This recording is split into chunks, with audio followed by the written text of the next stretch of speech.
Boom! What's up mga Mackers? Hi guys, welcome to my channel, Marks TV. So kung hindi ka pa subscriber, please subscribe. Pasensya na kayo dahil natagalan yung part 2 nitong Abner and Maureen's love story. So ito, bigyan ko kayo ng updates. Ito na yung part 2. Sana magustuhan nyo. If nagustuhan nyo, please like and subscribe. Tapos leave a comment na lang din sa baba. So ito na guys, panoorin nyo na. See ya!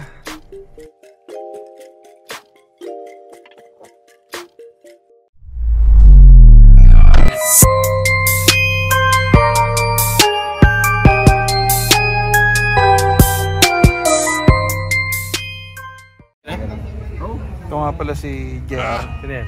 Alam mo yung pinapakilala mo? Mark Beats. Mark Beats. Batang basawain. Hindi. Gumagawa siya ng vlog ng love story nila. In-interview namin para si yung love story nila. Panoorin nga. Oo. Ang lupit pa rin ng mga na-record namin. Okay, kwento mo yung history dapat. History ni Abby. That's pretty good. Yun. History. Nice. Maureen. Si Maureen. Hindi, may kaklasik tayong Mau kasi ang pangalan. Okay. Kaya na, kinalimutan na namin siya. Yung hilig niya Abner dati sa mga processed foods. Yung bisyo. Bisyo yun eh. Carcinogenic kasi yun. Yung hotdog, longganisa, tosino. Mahilig sa salitre. Yung salitre. Pare, mag-share ka naman. Magtanong ko kay Abner pare. Ano bang pwede mong tanong dyan? O kaya kay Maureen. Gagamitin ba ito sa kasal? Oo, pwede. Teka, pipilter natin. Hindi, kakat ko naman eh. Kakat ko naman pre. So ano? Si Edgar muna, parang pre. Galangin natin si Edgar. Ganyan yung si Derek. Kaya marami wala pre, bigla nagpakasal. Bigla nagpakasal. Hindi nga nag-invite eh. Sa ibang bansa ako nagpasal eh, para makaiwas ako, di ba? Ano Jay, ano bang mga... Kaya pre, mag-iisip ako ng tanong. Galangin natin si Edgar kasi siya yun. Dapat talagang may tanong talaga dyan. May posisyon siya dyan. Siyempre, laki ng parte mo sa buhay nito. Alam ko na. So Maureen, ano yung gusto mong malaman kay Abner na galing sa amin? Ano siya, madami siya naging girlfriend. Wala. High school, wala. High school. Wala siya naging girlfriend ng high school. Madami ba siyang mga pinopormahan dati or focus lang sa pag-aaral? Wala. Wala siya naging girlfriend. Wala si Derek. Wala siya naging girlfriend. Wala siyang... marami na sinirang buhay. Hindi babae yun ba? Paano ba siya? Mabait ba siya sa nung high school kayo or pilyo? Define mabait. Tahimik na nasa nasa sulok nag-aaral. Hindi siya bookworm. Si Abner, yung nag-top 1 na hindi nagbabasa. Hindi ko alam kung bakit. Hindi nagbabasa yan eh. Never yan nakita namin nagre-review. Hindi tulad yan ni Biray. Ma-absent pa pag periodic test para makuha niya yung special exam. Kasi babanatan niya yun ng review. Diba ganun yung style nito ni JR? Oo. Ito wala. Ganun pala yun. Oh, diba? Lagi siya absent periodic test. Ganun pala yun. Oh, diba? Hindi siya papasok, diba? Lagi siya absent. Para special exam. Para lagi siyang top. Wala pang bayad yun. Ganun ba yun? Ay, may bayad na? Siyempre, pag nagka-absent ka, talagang prepared ka eh. Prepared ka. Diba? Tsaka kaya mong tanongin yung mga classmate mo eh. Kaya mong tanongin sila, anong lumabas? Diba? So ano pa? Ano pang gusto mong malaman kay Abner? Gaano siya ba yung pinaka-bully ganun? Ay, sigurado hindi yan. Hindi naman. Pero nabubully din talaga siya. Tanong natin si Angel natin. Palagay ko number 2, ayun yung number 1. Yung dalawa, si Tom tsaka si siguro. Pero ako nasa average lang ako. Mas bully pa to sa akin. Mga sulsul lang tayo eh, no? Hindi ako Laki masabi sa akin sa high school. Ano ba yung natatandaan mong pinakang malupit na ginawa ni Abner nung high school? Lintik talaga yan. May kaklase kami, pangalan Joshua. Wala siya dito ngayon eh. Di si Abner kasi, di ba, ano kasi siya, striving for excellence kasi siya. So meron kaming subject na Ano THE ba yun? Yung nagsa-soldering iron. Ay, nagsa-soldering iron. Etong si Jack. And ang ganda-ganda ng bag niya. Bago. Ako yan ha. Bago. Check. Ako yan. Hindi, ikaw yan. Mag-iyan yun. Hindi gagawin ni Gian yan. Hindi gagawin ni Gian yan. Hindi gagawin. Iba yung ginawa ni Gian. Yan ang ginawa niya. Sinolder niya yung zipper ng bag. What? Sinolder niya yung zipper ng bag. Tapos, ano pa siya eh. Yung taong yun, hindi siya basta-basta estudyante. Ano siya? Bravo. Oo, si Bravo. Parang captain. Hindi, Alpha ata siya. Parang Bravo. Jamie Bravo. Alpha! Oo. Pero sinolder mo yung bag ng Alpha. Anong klaseng tao gagawa nun? Sino gagawa nun? Yan si Abner. Hindi ako yun. May isa pa. Oh shit. Here we go again. Naglagay. Nilagyan niya ng pusa yung... Oo nga pala. Nilagyan ng pusa yung bag ni bag. Ikaw ba yun? Ikaw naglagyan ng pusa. Mahilig yan sa pusa nun eh. Uy, nilagyan ng pusa yung bag. Tapos nung uwi, nagtataka siya, bakit yung bag gumagat ang bag? Eh yung bato. Ginantihan siya. Nilagyan naman siya ng bato. Tapos, umuwi na siya, kinabukasan pagpasok na May bato pa din. Ibig sabihin, hindi kumana ang bag. Hindi ginalaw yung bag na pag-uwi. Hindi bato, hollow blocks yun. So, yun, maraming kalokohan si Abner, pero sa sobrang dami nagpatong-patong na yun. Hindi ko na alam kung sino. Pero tingin ko si Abner talaga yun. Pag may maano, si Abner talaga. Pusa yung bag niya. Baka maalala yun. Alam ko hindi ako yun eh. Really, nigga? Eh marami kasing pusa nandun sa school namin. Mga galalang.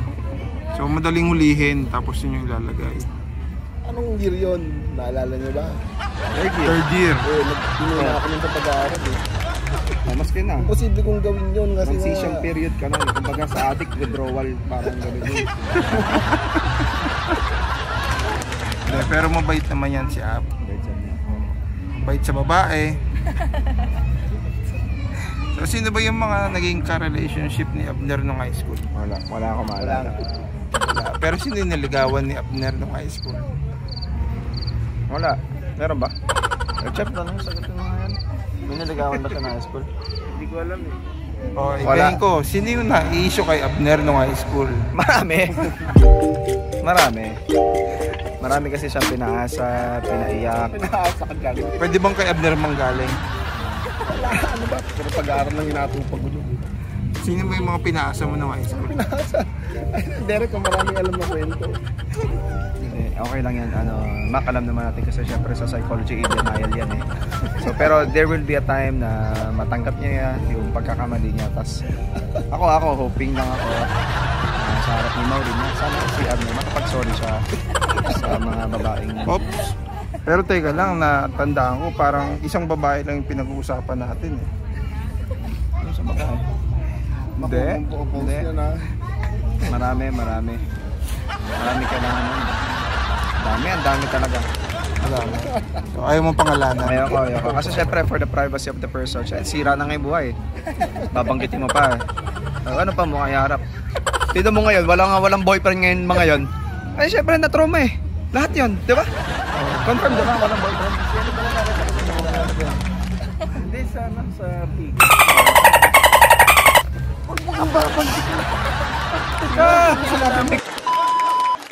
Ilan? Hindi ko nga kilala yun. Wala. Ano sila? Yung isa pa. Parang yung isa may anak. Sa sobrang sakit. Sa sobrang nasaktan. Tomboy yung isa, tapos nagpaanak sa isa. Wala. Alam ko ba walang revelation? Ba't nagagawin Ay, ka? pero hindi ko naman pinangalanan. Dahu. So, okay. Marami ka nang nalaman mo rin. Sa lahat ng nalaman mo. So, how do you feel right now? Hindi ko alam. Yari ako Ganun pala mamaya. siya. Yari ako mamaya. Ano ba? Okay lang. well past is past nga, di ba? So, nag-grow na si Abner. Marami na siyang natutunan at nakilala ka na niya. So, hanggang kasalan na ba to?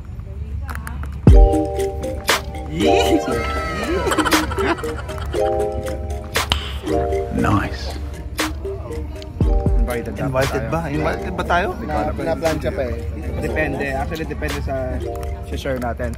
Kung invited tayo. Sisend tayo sa kanya ng ano eh. Yung articles of ano ba yan? Tawag doon? Article yung sa share mo. Depende sa share mo yan eh.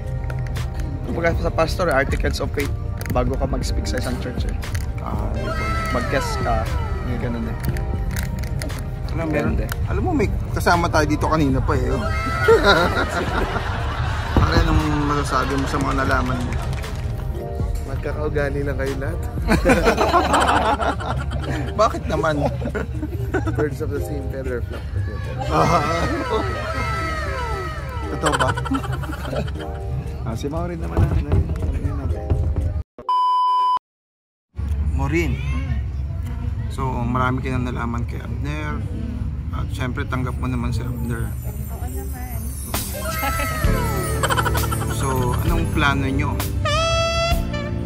After... How do you see yourself in 5 years? Or how do you see yourself in 5 years? Job interview. Kaya nga eh. Ano, nasa company pa rin. Job interview eh. Nag-out na ako. Pumasok ako kanina pero nag-out na ako. Ano? Kailan ba ang balak niyong kasal? Next year. Pero ano pa? June or earlier. June or earlier. Bilis na pala. Unahan niyo na si Gian. Si Mac. Unahan niyo na si mga klase natin. So Abner, ano bang may papayo mo sa akin para magkaroon din ako ng girlfriend? Alam ko na yun. What? Number 1, yung pagpo-post mo. Ito yun. Oo. Pagkakamalang kang ano eh, hindi ka sincere. Ano ka lang, quiet ka lang. Quiet ka lang sa social media. Okay. Yun talaga, number 1 yun. Noted. Ano pa? Yun lang siguro eh, nakikita ko naman may mga namimit ka from time to time. Nice. Kaya mo na mag-develop ng ano din, ng connection. Pero yun nga, pag nakikita kasi nila, parang ano sila. Dito, may ilang. Madali na yun. Okay. Sige, punta naman tayo kay Maureen. Maureen, kahit hindi mo ako kilala, ano sa tingin mo? Ano may papayo mo sa mga tao na single pa? Na gusto rin magka-love life? Step up. I-pursue mo kung may gusto ka, pursue mo siya talaga. Kasi ang hinahanap ng mga babae, yung nagsiseryoso din talaga sa kanila. Kasi ang need ng babae, emotional needs talaga. So, kapag nakita niyang sincere at saka pinupursu ka nung isang guy, yun, malaking points yun. Nice. Pag puro cleavage mo. Pag puro cleavage. Kaya siya nakimak na. Anong ang tanong is kung ano yung mapapayo sa kanya? Ikaw naman. Tapos na kami tatlo. Simple lang nung payo kay Mac. Sabi ko nga sa'yo, unahin mo yung wag puro face value. Yung kailangan secure mo yung future mo. Hindi naman si Abner. Paki-explain. Taga-Taytay. Yun nga pala, dahil taga-Taytay ka, dapat ang babae ang nagtatrabaho para sa'yo. Maghanap ka na sasandalan. Yun, tama yun. Secure your future. Kasi puro mukha, puro cleavage na hinahanap mo. Kaya ito yung sabi nga si Abner. Para masagot natin yung tanong ni Mau kanina. Diba? Si Abner, pinagpalit niya yung future niya para kay Mau kasi true love. Wow! Kay sa app. Maganda yung upuan ko sa reception ha. Yun ang article na nila sa akin. Ayun, sige. Ano pwede ka? Meron parang ano, pre. Oo, ano. Saka puro bata kasing inaano mo eh. Ang puro bata. Siyempre pag bata, mas... Saka ano yun, remove mo na yung mga old pictures mo na with girls sa Facebook. Sinabi na yung Abner yan. Sinabi na nga ni Ab yun eh. Wala eh, puro chicks eh. Puro chicks eh. Totoo pala. Oo. Ito yun. Kaya hirap yung ganun si Derek. Wala ka man sabi. Wala ka makikita butas sa akin. Wala talaga. Butas ng ilong. Okay, baka si ano, pre. Baka si para sa'yo. Ay pare, cut na natin to. So, si Edger pa. Si Edger. Ano yun? Ano pa? Single ka pa ba? Hindi ah. Dami yung asawa niya eh. Ano siya? Wala akong alam eh. Alas 2. Ganda ng sagot mo.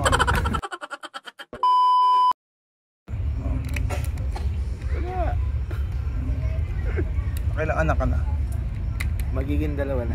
Magiging dalawa. May pamayos sa'yo siya.